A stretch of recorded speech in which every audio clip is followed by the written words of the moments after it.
Oke ya, nomor satu bahwa kita gunakan AI untuk tanya-tanya itu pun prompt-nya sama konteksnya Anda harus belajar dengan betul.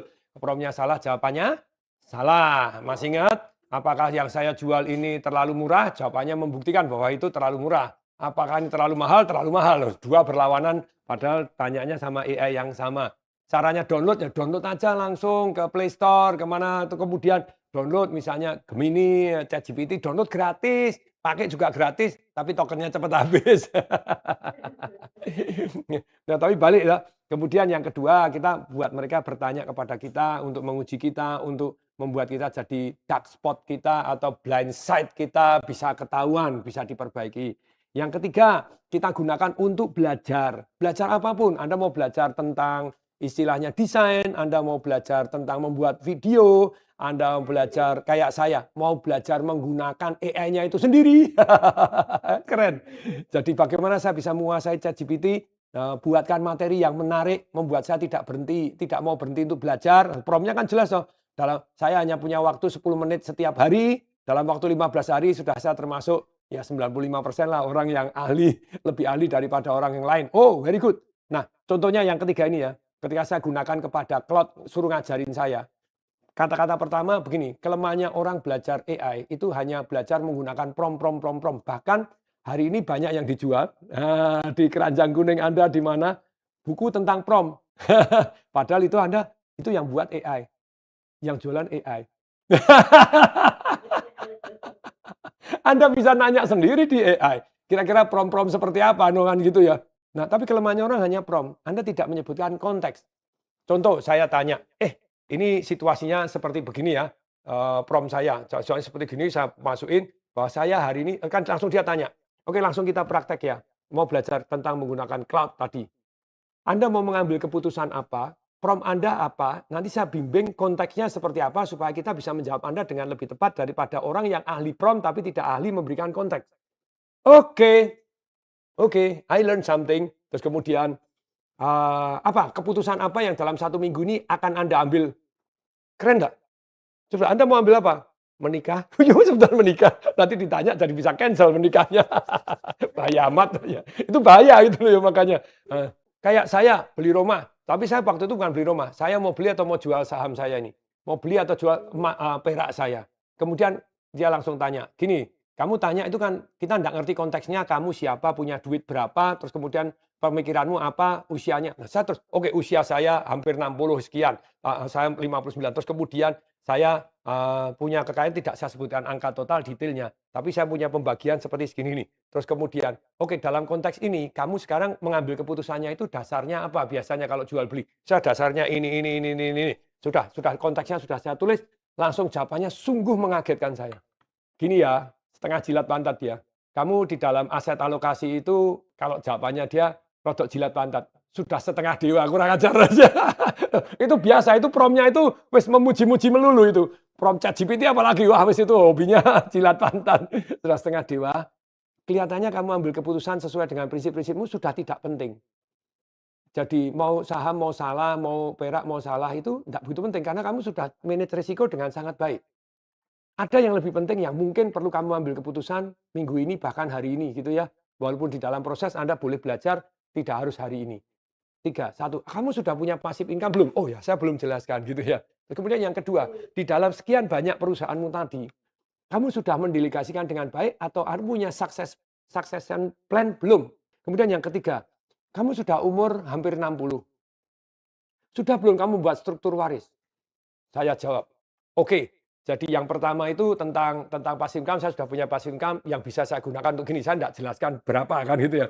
Tapi saya jawab bahwa saya sudah bisa untuk setahun 4 kali begini, setiap tahun saya beli 2, 3 mobil baru, tidak harus pakai begini. Ya everything is about dari passive income dan much more. Yang pakai saya cuma sekian saya gulung kembali. Oke. Sedangkan succession plan, sekarang saya tuh kerja cuma 6 bulan setahun. Sejak umur 55 lebih 1 hari, saya kerjanya kayak tadi, seminar-seminar saya tinggal sekali. Sudah, untuk the more I share, the more I remember. Dan bagian dari amal saya lah ngajarin orang share. Terus balik lagi. Terus kemudian jadi sudah beberapa yang jalan tanpa saya, walaupun 2 bulan sekali masih meeting. Walaupun ada yang masih sebulan sekali meeting, nanti kalau if something, dan tapi saya kerja setahun cuma 6 bulan. Nah, yang ketiga, struktur waris saya belum. Dia bilang begini, daripada mikirin kamu beli saham atau jual saham dengan segala konteksmu ini, kamu umurnya sudah sekian, lebih baik mikirin struktur waris. Passive income sudah very good, ini sudah very good, struktur waris. Oke, langsung saya tanya, supaya bisa mengambil keputusan yang lebih baik, kalau kamu berkenan, saya gali kamu. Jadi tanya, oke, pemikiranmu tentang waris itu seperti apa? Pengen tahu? Pengen tahu? Contohnya, saya bilang bahwa yang saya kasih warisan di keluarga saya bukan yang paling lemah. Banyak orang kan kalau keluarganya yang paling tidak mampu dikasih paling banyak tuh. Kalau saya enggak, saya prinsip investor kok. Jadi saya akan kasih anak saya yang paling mampu, paling banyak. Tapi dia harus bagi hasil kepada saudara-saudaranya. Tidak boleh istilahnya dan membagi hasil kepada orang tua. Jadi saya seringkali bilang kepada anak saya ini tidak mewariskan ya kepada anak. Ingat, saya investor kepada Anda. Saya bukan inspirator untuk anak saya. Yes, boleh sebagian part of inspirator. Tapi saya adalah orang yang membuat standar dan konsekuensi. Kalimatnya rada tidak enak. Nah, kemudian, terus siapa lagi yang akan dikasih lebih banyak? Loh, kalau anak saya kerja atau bisnis investasi yang menghasilkan paling banyak, tak kasih banyak, tapi saudaranya, ditanya sama dia. Loh, kalau dia sudah menghasilkan banyak, kan dia kerjanya dia sendiri. Nah, kenapa masih harus ngasih saudaranya? Iya, karena saya prinsip tidak boleh ada anak yang tertinggal. Mau tertinggal itu yang satu kaya banget, yang satu miskin banget. Dan ini kan modal dari orang tua. Kau ditanya lagi lebih detail. Lah kalau dia sudah usaha, misalnya kamu penentuannya berapa saya belum. Nah, saya gitu ya, belum. Nah, mari kita diskusi. Yang saya kasih lebih banyak lagi, yang bukan paling banyak, yang juga banyak itu siapa? Yang merawat orang tua. Loh, anak itu punya hak dan ada satu yang namanya dilema orang tua ataupun dilema anak juga. Somehow anak pengen berkembang, pengen kerja di luar kota, di luar pulau, di luar negeri, betul nggak? Terus kemudian ulang tahun orang tuanya nggak datang juga, nggak ngerawat orang tuanya, betul toh? Ya tentu saja itu dilema orang tua juga. Sometimes strong butuh seperti itu. Kayak saya zaman dulu ini saya ditendang dari rumah. Ditendang dalam arti sesungguhnya. Saya membantu tokonya kakak saya, enggak boleh, mau di rumah enggak boleh. Sudah, kamu ke Jakarta. Kamu berangkat, ngelamar perusahaan-perusahaan yang gede sana.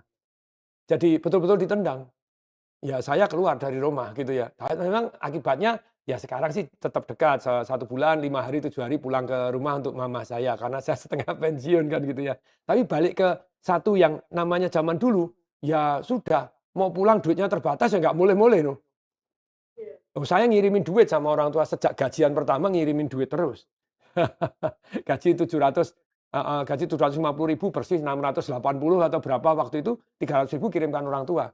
Kos-kosan 75.000, kamarnya 3 kali 2, ranjangnya 1,70 m, badan saya 183, kakinya keluar ungkang. Nah, tapi saya bilang sama anak, tetap dong yang ngerawat orang tua.